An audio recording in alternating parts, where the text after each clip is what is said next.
get started sales with another 3 minute summary of our trip. Currently I'm in Denver with the views to die for. Beautiful views all around us. Before, and I'll show you some in the video. We just left Sterling, Colorado. We had some trailer brakes added to the car to handle the mountains here in Denver. We think thanks to Chevrolet of Sterling for getting that done really quick for me. One of my first stops was near Pittsburgh, Pennsylvania. While there, a woman came up to me and wanted to talk to me about the protest. She said the cities were full of crime, you know, and asked for reparations. She said, then I could come here for any of my stuff. I mentioned that white people in the past have stole lots of things from black people for many years. Isn't it fair that at some time they give something back? Before we could go further, her son arrived. I moved on to getting my kids actually devotional done for the day. And that day, for some reason, we watched Joel Osteen. It's a great training. He talked about giving will be given to you, pressed down, shaken together, running over.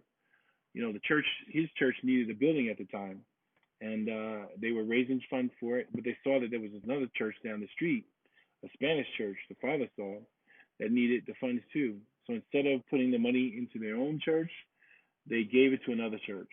And now looking back, they're now in the Staples Center, which is the big NBA arena in that town. And look how far they've come from that period. It reminded me that instead of trying to tightly hold on to what you have, think about helping someone else. Instead of holding on to the little we have, we can help others and expect a blessing from God. Before drugs in the 60s and 70s were brought in by the mafia, the government, and the cartels, they really destroyed black areas like Harlem and Baltimore. Now divorce and the opioid crisis, foreign worker replacement are destroying white people's situation. Are you really gaining? I sent that video to the person for Joel Osteen that I met, but I never heard back, and that was okay. One of the reasons I'm doing this trip is to highlight the Nicaragua. They need help during this COVID crisis, as much as we do. Unfortunately, their leaders don't even acknowledge it. People, places where we're at, we were working over there. People are dying. People are losing jobs. It's just a hard situation. Unfortunately, because we can't go because of the COVID, instead we're going to try and give money to help out during this hard time over there. So just want to see if hopefully you can think about giving too.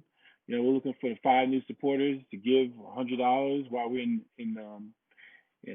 Denver, and so we'll be here till tomorrow, and then we're heading off to Salt Lake City, Utah. So if you want to learn more, go to our link at sailingacrossamerica.com. That's SAYLING acrossamerica.com. Have a good day.